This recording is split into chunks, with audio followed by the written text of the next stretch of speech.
What's going on, guys? Sharpshot here. Hope you guys are having a great day so far. So for today's video, we're going to be doing a perk breakdown and perk ratings of the brand new DBD survivors Jill and Leon from the Resident Evil DLC. Quickly before we get into this video, I just want to mention that these perks we're going to be looking at are currently in the PTB, so these aren't the final product. So if you're looking at this video after it's been released from PTB, the perks have most likely changed a lot. So we're going to be looking at the 6 teachables from Jill and Leon, and for each of the teachables I'm going to be explaining what it does and breaking the perk down, and I'm also going to be rating the perks based on tiers, so S tier being the best and D tier being the worst. And at the end of the video I'm going to give my general thoughts on the survivor side of the DLC and how I think behavior actually did for the Resident Evil DLC. So yeah, without further ado, let's get right into the video. We're going to look at Jill's teachables first, and if you don't know who Jill is, she's from Resident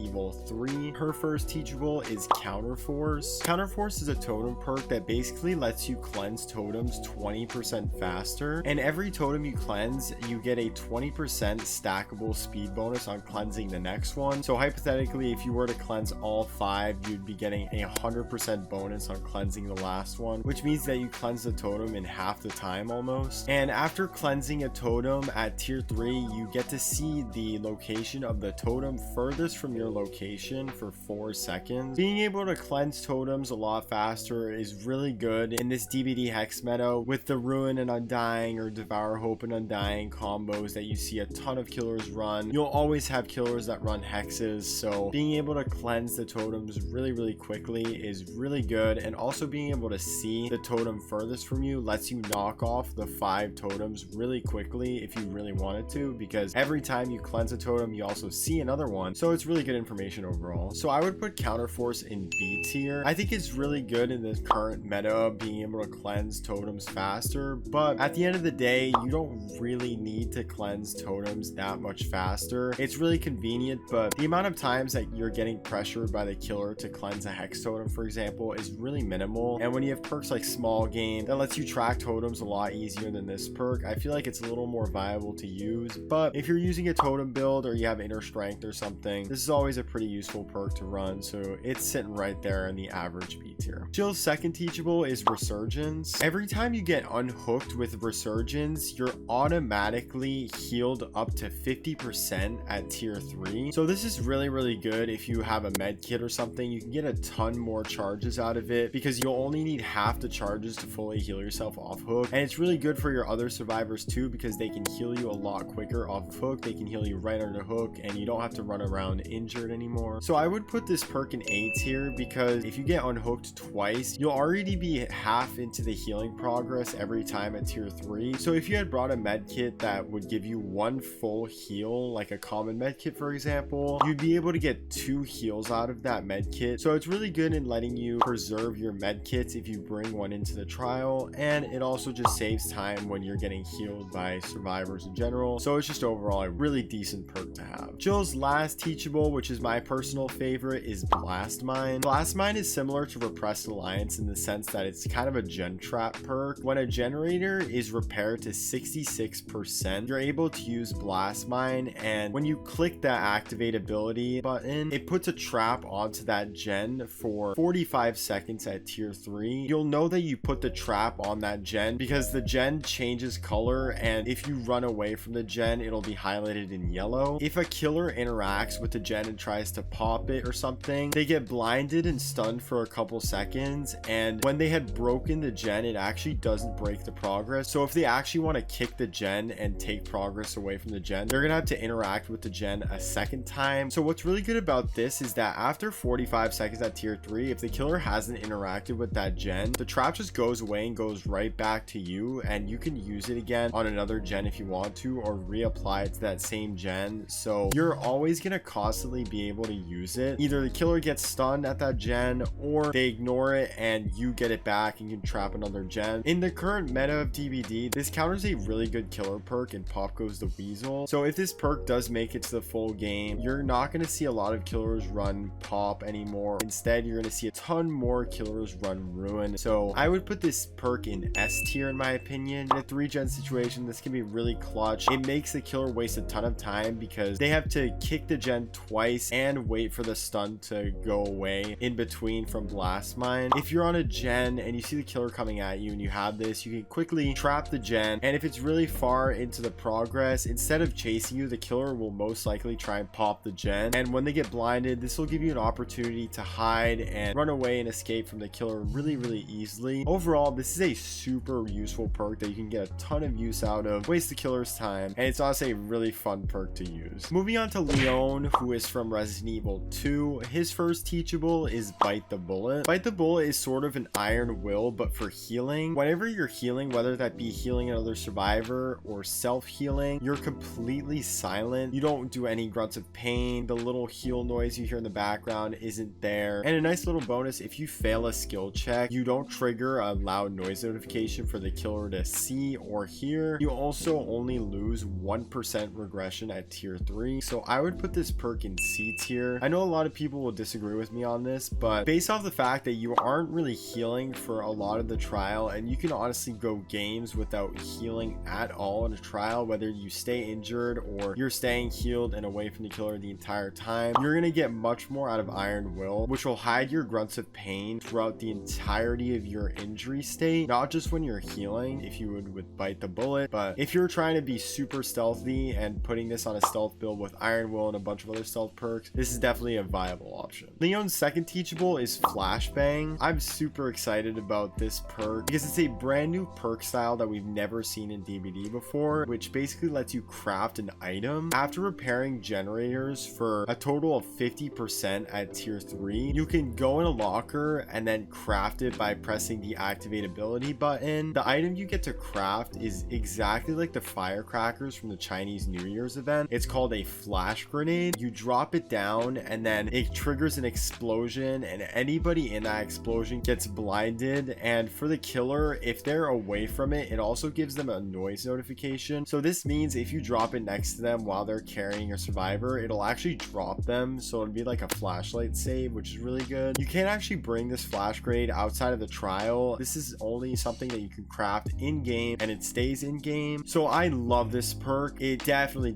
S tier in my opinion, because it's something we've never seen in DBD, and it's so useful because you can continuously craft flash grenades after doing 50% worth of generators. When you craft them, they take up your item slot, so you can also drop them to other survivors or switch it out for another item in a chest, for example, and other survivors can pick it up. So if you've been doing a ton of generator progress, you can craft grenades and then give them to your friends or your other survivors, which is really cool. You usually want to use this if you're in a chase with a killer and you're trying to stun them and trying to escape a chase, or even better yet, to try and flashlight save a carried survivor. And these grenades are so useful. Not only is this a perk that I think will be meta in the future, but it's also really fun to use. Finally, Leon's last teachable is Rookie Spirit. Rookie Spirit is an information perk that lets you see the aura of all of the regressing generators in a trial after you've completed 3 good or great skill checks at tier 3. So this activates really early on because all you have to do is get 3 skill checks. If you jump on a gen at the very beginning of the match, you'll be able to get this for the entirety of the match after that. And being able to see what gens are regressing is pretty useful. It'll let you counter ruin, for example. If a killer kicks a gen, you can counter that by going back on the gen and canceling the regression. This also gives you good information on what perks are being pressured by the killer. You'll know that if a generator is highlighted, that a killer is probably near there and you should stay away from there if you're trying to be stealthy. I would probably put this in high C tier because this isn't the greatest information in the world, and there's many better information perks like Kindred or Empathy, for example. For what the information is, it's pretty useful to try and track where the killer has been recently, but I would probably put this at C tier. So yeah guys, those are the 6 new teachables introduced through the Resident Evil DLC. Overall, if I would rate this DLC out of 5 stars, I think they did the survivors 4 out of 5 stars. I think they did a really good job with the perks for the survivors, and I've never played Resident Evil, but I'm sure a lot of people are really happy that Jill and Leon are in the game because from what I've been told, they're the fan favorites from Resident Evil. My 2 favorite perks, and I think the best perks, are Leon's Flashbang and Jill's Blast Mine. I'm gonna be honest, they're probably gonna get nerfed by the time it comes out in the full game, but comboed together, since they're both perks that activate after completing a certain amount of gen progress, you'll be able to trap a gen and be able to craft a flash flash grenade after you've completed a certain amount of gens at the same time, which is really good. But I think all of the perks that they've introduced are really good. They add new twists. None of them are really bad. They're all useful in their own sense. So I think behavior did really good on the survivor side of the DLC. So yeah, guys, that's been the ratings and the breakdowns of the new perks. Let me know in the comments what you guys think and how you guys think behavior did on the survivor side of things for the DLC. I'm really interested to see your guys' input on that. And yeah, guys, that's been the video. Thank you guys so much for watching. Leave a like and subscribe if you're new. This has been Sharpshot, and I will see you guys in the next video.